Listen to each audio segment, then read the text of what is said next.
Capítulo 4. El infierno. Subtítulo: Intuición de las penas futuras. 1. En todos los tiempos el hombre ha creído, por intuición, que la vida futura debía ser dichosa o desgraciada, en proporción al bien o al mal que hizo en la tierra. La idea o cuadro que de ella se forma está en relación con el desarrollo de su sentido moral y de las nociones más o menos exactas que tiene del bien y del mal. Las penas y los premios son el reflejo de los instintos predominantes. Así es que los pueblos guerreros colocan la suprema felicidad en los honores tributados al valor, los pueblos cazadores, en la abundancia de la caza, los pueblos sensuales, en las delicias de la voluptuosidad. Mientras el hombre está dominado por la materia, solo puede comprender de una manera imperfecta la espiritualidad, y por eso se crea, de las penas y goces futuros, un cuadro más material. Se figura que debe uno beber y comer en el otro mundo, pero mejor que la tierra y cosas mejores. 1. Más tarde se encuentran las creencias respecto al porvenir, una mezcla de espiritualidad y de materialidad, y por eso es que al lado de la beatitud contemplativa, se coloca un infierno con tormentos físicos. Nota del numeral 1. 1. Un subyugado, a quien el cura de su aldea pintaba la vida futura de un modo seductor y atractivo, le preguntó si allí todo el mundo comía pan blanco como en París. Fin de la nota. 2.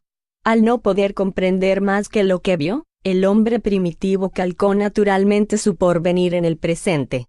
Para comprender otros tipos distintos de los que tenía a la vista, necesitaba de un desarrollo intelectual que debía conseguirse con el tiempo.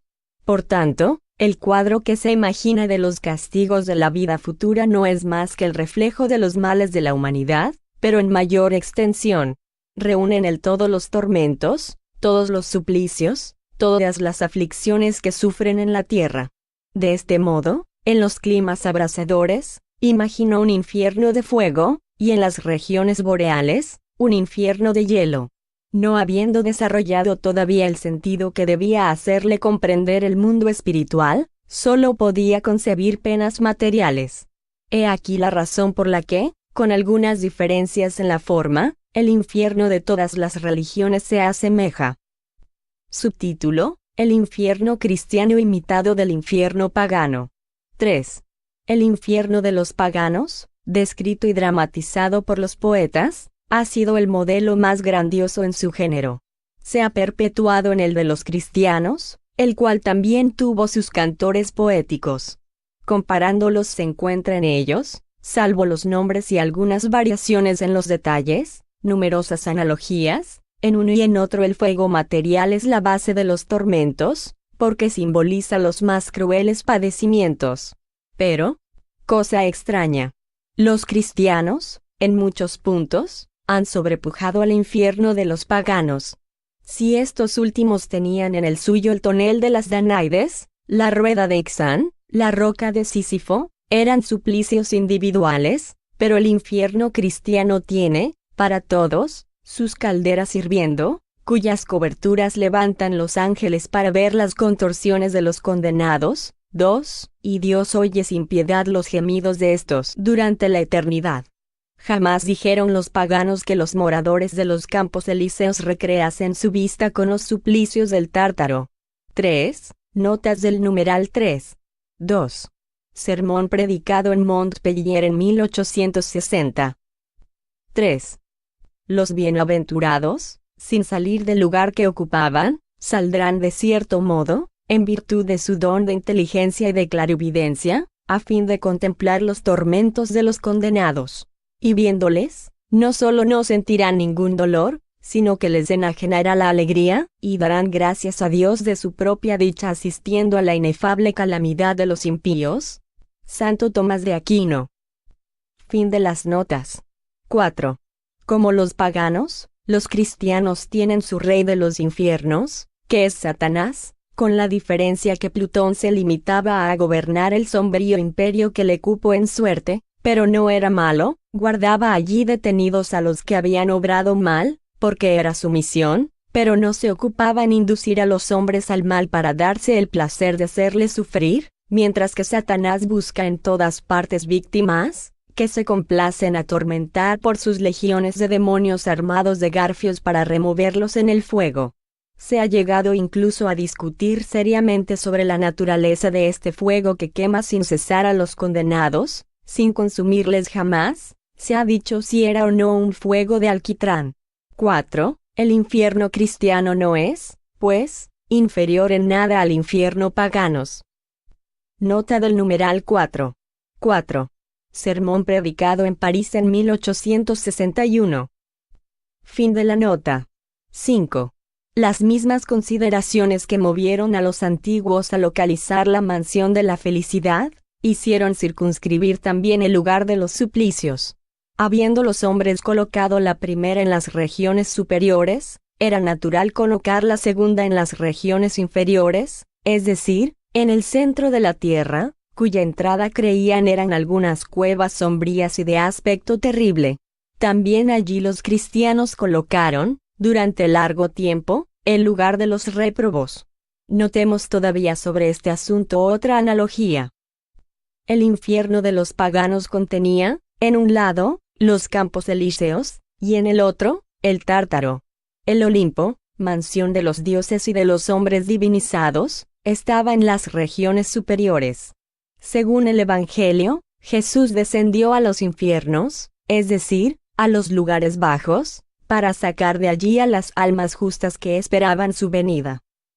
Los infiernos no eran, pues, únicamente un lugar de suplicios, lo mismo que los de los paganos estaban en los lugares bajos. Así como el Olimpo, la mansión de los ángeles y de los santos, estaba en las regiones elevadas, la habían colocado más allá del cielo de las estrellas, que se creía era limitado. 6. Esa mezcla de ideas paganas y de ideas cristianas no debe extrañarse. Jesús no podía inmediatamente destruir creencias arraigadas. Los hombres carecían de los conocimientos necesarios para concebir el infierno del espacio y el número infinito de mundos. La Tierra era para ellos el centro del universo. No conocían ni su forma, ni su estructura interior. Todo para ellos estaba limitado a su punto de vista. Sus nociones sobre el porvenir no podían extenderse más allá de sus conocimientos. Jesús se encontraba, pues, en la imposibilidad de iniciarlos en el verdadero estado de las cosas. Pero, por otro lado, no queriendo con su autoridad sancionar preocupaciones admitidas, se abstuvo de ocuparse en ellas, dejando al tiempo el cuidado de rectificar las ideas. Se ciñó a hablar vagamente de la vida bienaventurada y de los castigos que sufrirán los culpables, pero en ninguna parte de sus enseñanzas se encuentra el cuadro de los suplicios corporales, hecho artículo de fe por los cristianos. He aquí cómo las ideas del infierno pagano se han perpetuado hasta nuestros días. Ha sido necesaria la difusión de los conocimientos de los tiempos modernos y del desarrollo general de la inteligencia humana para condenarlas. Pero entonces, como nada positivo había suscitado en las ideas admitidas, al largo período de una creencia ciega sucedió, como transición, el período de incredulidad, al cual la nueva revelación viene a poner término. Era preciso demoler antes de reconstruir, porque es más fácil hacer admitir ideas justas a aquellos que en nada creen, porque ven que les falta algo, que no los que tienen una fe robusta en lo que es absurdo. 7. Por la localización del cielo y del infierno, las sectas cristianas han venido a admitir para las almas solo dos situaciones extremas, la perfecta dicha y el padecimiento absoluto. El purgatorio solo es una posición intermedia momentánea, al salir de la cual pasan sin transición a la mansión de los bienaventurados. No podría ser de otro modo, según la creencia en la suerte definitiva de las almas después de la muerte. Si solo hay dos mansiones, la de los elegidos y la de los réprobos, no se pueden admitir varios grados en una sin admitir la posibilidad de alcanzarlos, y por consiguiente, el progreso. Pues si hay progreso, no hay suerte definitiva y, si hay suerte definitiva, no hay progreso. Jesús resuelve el problema cuando dice, en la mansión de mi Padre hay muchas moradas. 5. Nota del numeral 7. 5. El Evangelio según el Espiritismo, capítulo 3. Fin de la nota. Subtítulo: El limbo. 8. Verdad es que la Iglesia admite una posición especial en ciertos casos particulares. No habiendo hecho mal los niños que mueren en edad temprana, no pueden ser condenados al fuego eterno. Por otra parte, no habiendo hecho ningún bien, ningún derecho tienen a la felicidad suprema. Están entonces, dice la Iglesia, en el limbo, situación mixta que nunca ha sido definida, en la que aunque no padezcan, no disfrutan tampoco de la dicha perfecta. Pero, puesto que su suerte está fijada irrevocablemente, están privados de esta por toda la eternidad. Esta privación, cuando no dependió de ellos que fuese de otro modo, equivale a un suplicio eterno inmerecido. Ocurre lo mismo con los salvajes, que no habiendo recibido la gracia del bautismo ni las luces de la religión, pecan por ignorancia, abandonándose a sus instintos naturales, por lo cual no pueden tener ni la culpabilidad ni los méritos de los que han podido obrar con conocimiento de causa. La lógica más sencilla rechaza tal doctrina en nombre de la justicia de Dios. La justicia de Dios está enteramente contenida en estas palabras de Cristo: a cada uno según sus obras. Pero hay que aplicarla a las obras buenas o malas que se realizan libre y voluntariamente, únicas de las que somos responsables, en cuyo caso no están ni el niño, ni el salvaje, ni aquel de quien no dependió ser ilustrado. Subtítulo: Cuadro del infierno pagano. 9. Solo conocemos el infierno pagano por las narraciones de los poetas. Homero y Virgilio dieron de la descripción más completa, pero hay que separar de esta aquella parte inherente a la forma poética. La descripción de Fenelón en su Telémaco, aunque procedente del mismo origen en cuanto a las creencias fundamentales, tiene la sencillez más precisa de la prosa.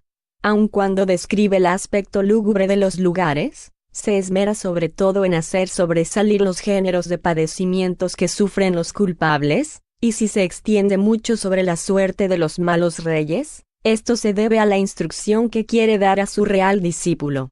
Por más que sea popular su obra, muchas personas no tienen, sin duda, esta descripción bastante presente o no han pensado quizá bastante en ella para establecer una comparación.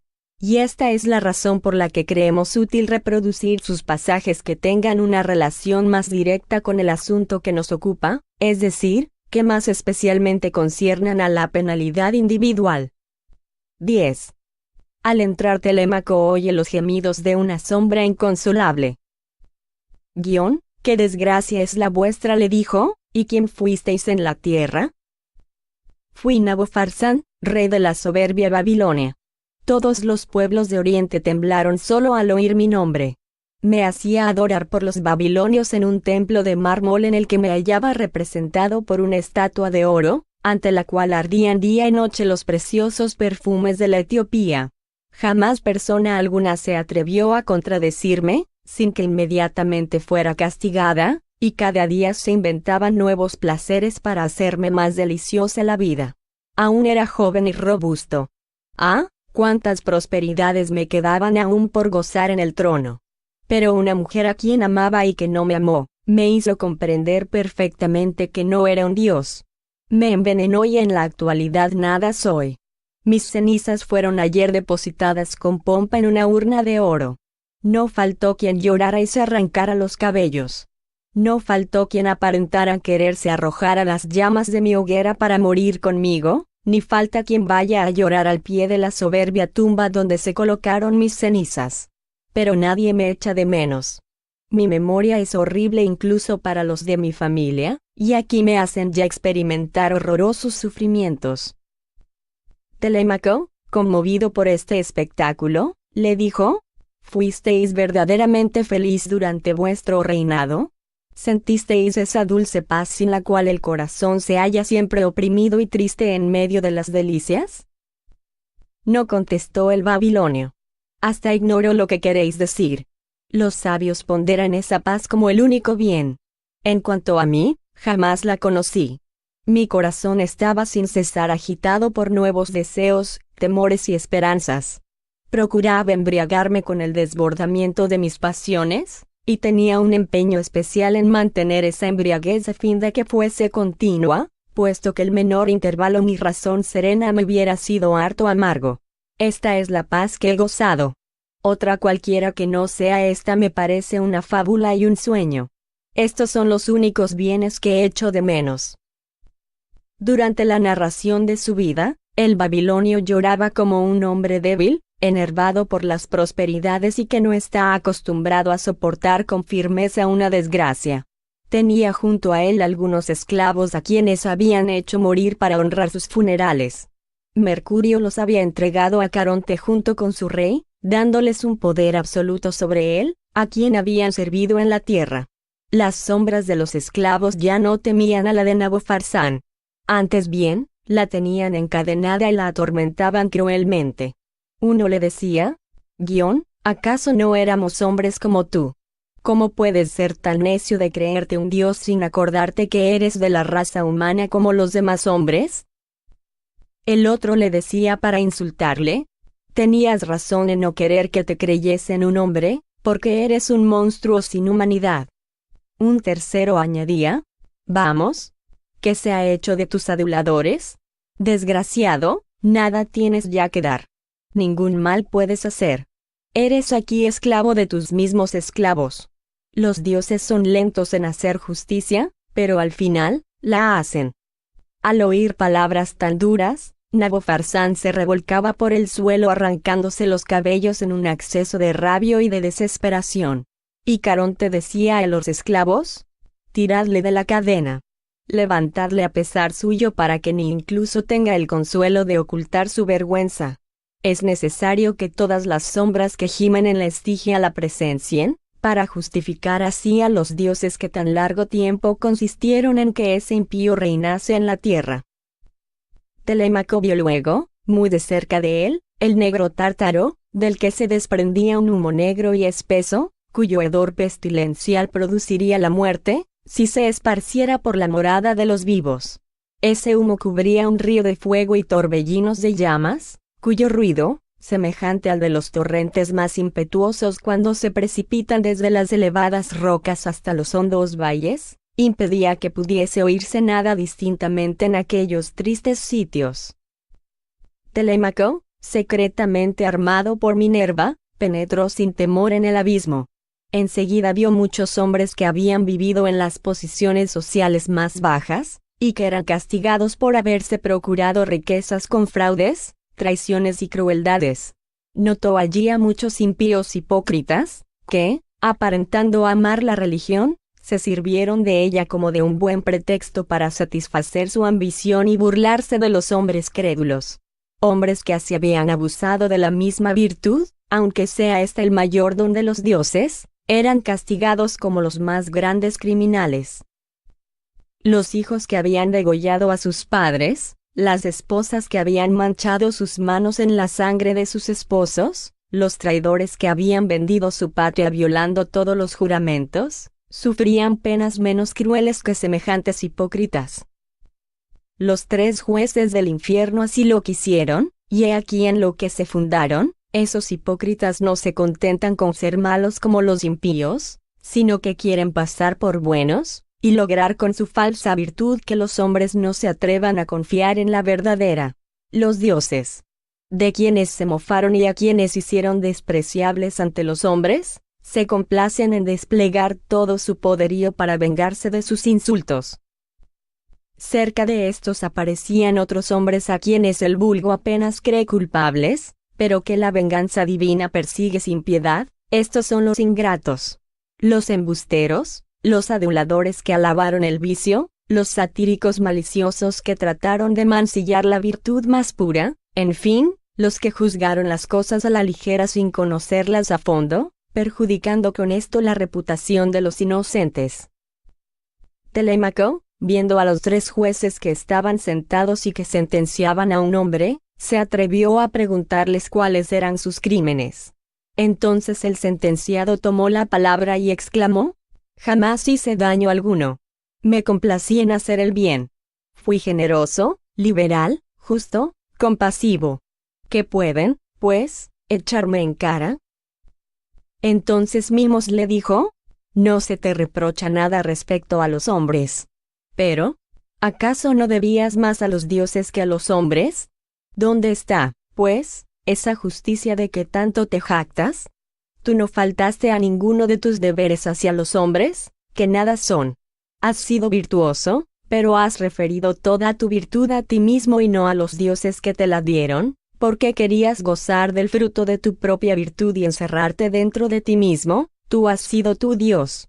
Pero los dioses, que todo lo hicieron y que nada hicieron sino para sí mismo, no pueden renunciar a sus derechos. Tú los olvidaste, ellos te olvidarán, te entregarán a ti mismo, puesto que quisiste ser tuyo, no de ellos. Busca, ahora si puedes, tu consuelo en tu propio corazón. Estás, pues, separado para siempre de los hombres a quienes quisiste agradar. Estás solo contigo mismo porque eres tu ídolo. Aprende que no hay verdadera virtud sin el respeto y el amor de los dioses, a quienes todo es debido. Tu falsa virtud, que mucho tiempo alucinó a los hombres fáciles de engañar, va a ser descubierta. Los hombres, que solo aprecian los vicios y las virtudes por lo que les choca o les conviene, son ciegos respecto del bien como del mal. Aquí, una luz divina derrumba todos sus juicios superficiales, y condena a menudo lo que ellos admiran y justifica lo que condenan. A estas palabras, aquel filósofo, como herido por un rayo, no podía soportarse a sí mismo. La complacencia con que miraba otras veces su moderación, su valor y sus inclinaciones generosas se troncó en desesperación. La vista de su corazón enemigo de los dioses, se trueca en suplicio para él. Se mira y no puede dejar de mirarse. Ve la vanidad de los juicios humanos, a los cuales quiso complacer en todas sus acciones. Se hace una revolución universal en cuanto está dentro de él mismo, como si trastornase todas las entrañas. No se encuentra ya él mismo, carece de todo apoyo en su corazón. Su conciencia, cuyo testimonio le fue tan grato, se subleva contra él y le echa en cara amargamente el extravío y la ilusión de todas sus virtudes, que no tuvieron por principio y fin el culto de la divinidad. Está turbado, consternado, lleno de vergüenza, de remordimientos y de desesperación. Las furias no le atormentan, porque les basta haberles entregado a sí mismo y porque su propio corazón deja bastante vengados a los dioses despreciados. Busca los sitios más sombríos para ocultarse a sí mismo. Busca las tinieblas sin poder hallarlas. Una luz importuna le sigue por todas partes, y todos los rayos refulgentes de la verdad vienen a vengar la verdad que él no quiso seguir. Todo aquello que amó se le hace odioso, como siendo origen de sus males, que nunca tendrán fin. Dice en su interior: «Oh, insensato de mí. No conocí, pues, ni a los dioses ni a los hombres, ni a mí mismo. No, nada he conocido, puesto que nunca amé el verdadero bien. Cada paso mío fue un extravío, mi sabiduría, locura, mi virtud, un orgullo impío y ciego, yo mismo era mi ídolo». Por fin, Telémaco vio a los reyes que fueron condenados por haber abusado de su poder. Por un lado, una furia vengadora les presentaba un espejo que les manifestaba toda la deformidad de sus vicios. Allí veían, sin poderlo evitar, su grosera vanidad ávida de las más groseras alabanzas, su dureza para con los hombres, cuya felicidad debieron hacer, su insensibilidad para la virtud, su temor de oír la verdad, su inclinación hacia los hombres afeminados y aduladores, su malicia, su indolencia, su desconfianza indebida, su fausto y excesiva magnificencia fundada sobre la ruina de los pueblos, su ambición para comprar un poco de vanagloria con la sangre de sus ciudadanos. En fin, su crueldad, que buscó cada día nuevos deleites entre las lágrimas y la desesperación de tantos desgraciados. Se veían sin cesar en aquel espejo, se consideraban más horrorosos y más monstruosos que la quimera vencida por Belerofonte, que la hidra lerna, muerta por Hércules, que aún el mismo Cerbero, aunque arroje por sus 3 bocas entreabiertas una sangre negra y venenosa, capaz de apestar a toda la raza de los mortales que viven sobre la tierra. Entre aquellos objetos que hacían erizar los cabellos a Telémaco, vio a muchos de los antiguos reyes de Lidia que eran castigados por haber preferido los placeres de una vida indolente al trabajo para el alivio de los pueblos, que deben ser inseparables de los gobernantes. Aquellos reyes se echaban en cara los unos a los otros su ceguedad. El uno decía al otro, que fue su hijo: ¿no os había encargado muchas veces, durante mi vejez y antes de mi muerte, que remediaseis los males que yo había hecho por descuido? Ah, desgraciado padre, decía el hijo, vos sois la causa de mi perdición. Vuestro ejemplo fue el que inspiró el Fausto, el orgullo, la sensualidad y la dureza para con los hombres. Viéndoos reinar con tanta molicie y rodeado de cobardes aduladores, me acostumbré a la lisonja y a los placeres. Creí que los demás hombres eran respecto de los reyes lo que los caballos y los demás animales de carga son para los hombres, es decir, animales de que solo se hace caso en proporción a los servicios que prestan y a las comodidades que proporcionan. Lo creí, vos sois quien me lo hicisteis creer, y actualmente sufro tantos males por haberos imitado. A estos reproches añadían las más horrendas maldiciones, y parecían furiosos y próximos a desgarrarse recíprocamente. En torno de esos reyes revoloteaban todavía, como lechuzas, las crueles sospechas, los vanos temores, las desconfianzas que vengan a los pueblos de la dureza de sus reyes, el hambre insaciable de riquezas, la vanagloria tiránica, y la molicie cobarde que aumenta todos los males que se padecen sin poder jamás dar sólidos placeres. Se veía a muchos de esos reyes severamente castigados, no por los males que hicieron, pero sí por haber descuidado el bien que debieran hacer. Todos los crímenes de los pueblos cuyo origen está en la negligencia con que se hacen observar las leyes, eran atribuidos a los reyes, que solo deben reinar para que las leyes imperen por su mediación. Se les inculpaban también todos los desórdenes que proceden del Fausto, del lujo y de los demás excesos que arrastran a los hombres hacia un estado violento y a la tentación de menospreciar las leyes para adquirir bienes. Sobre todo, se trataba rigurosamente a los reyes que, en lugar de ser buenos y vigilantes pastores de los pueblos, solo pensaron en esquilmar y destrozar el rebaño como lobos hambrientos. No obstante, lo que más consternó a Telémaco fue ver que en ese abismo de tinieblas y de males, un gran número de reyes que fueron tenidos en la tierra por reyes bastante buenos, fueron condenados a las penas del Tártaro por haberse dejado gobernar por los males que dejaron cometer a la sombra de su autoridad. Además, la mayor parte de aquellos reyes no fueron ni buenos ni malos. Tan grande fue su debilidad. Nunca temieron por no conocer la verdad, y no se complacieron en hacer el bien. Al mismo tiempo, una furia les repetía con ironía todas las alabanzas que sus aduladores les habían prodigado durante su vida, y les presentaba otro espejo en el cual se veían tal como la lisonja les decía que eran. La oposición de esas dos pinturas tan opuestas era el suplicio de su vanidad. Se notaba que los peores entre ellos eran aquellos reyes a quienes habían tributado las alabanzas más extremas mientras vivieron, porque los malos son más temidos que los buenos, y exigen impúdicamente las cobardes alabanzas de los poetas y de los oradores contemporáneos suyos. Se les oye gemir en aquellas profundas tinieblas, en las que solo pueden ver los insultos y las mofas que tienen que sufrir.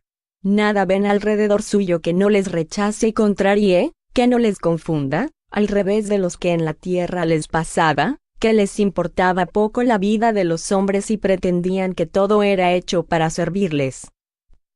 En el Tártaro están sometidos a todos los caprichos de ciertos esclavos que les hacen sentir a su vez una cruel servidumbre, están sometidos a esos esclavos que se han vuelto sus tiranos implacables, como el yunque está bajo los martillos de los cíclopes cuando Vulcano les obliga al trabajo en las fraguas candentes del monte Etna. Allí, Telémaco divisó pálidos, asquerosos y consternados. Es una negra tristeza la que roe a aquellos criminales. Se horrorizan de sí mismos, y no pueden quedar libres de este horror, ni tampoco de su propia naturaleza. No necesitan otro castigo para sus faltas que sus mismas faltas. Las ven sin cesar en toda su enormidad, se les presentan como espectros horribles y les persiguen. Para liberarse, buscan una muerte más efectiva que la que los separó de su cuerpo. En su desesperación, llaman en su socorro una muerte que pueda apagar en ellos todo sentimiento y todo conocimiento. Suplican a los abismos que les traguen para huir de los rayos vengadores de la verdad que les persigue. Pero tienen que sufrir la venganza que destila sobre ellos gota a gota, y que nunca concluirá. La verdad que temieron ver es su suplicio. La ven, y cuando cierran los ojos para no verla, se levanta contra ellos. Su vista los traspasa, los desgarra, los arrebata a sí mismos. Es como el rayo, que sin destruirlos, los envuelve, les penetra hasta el centro de sus entrañas.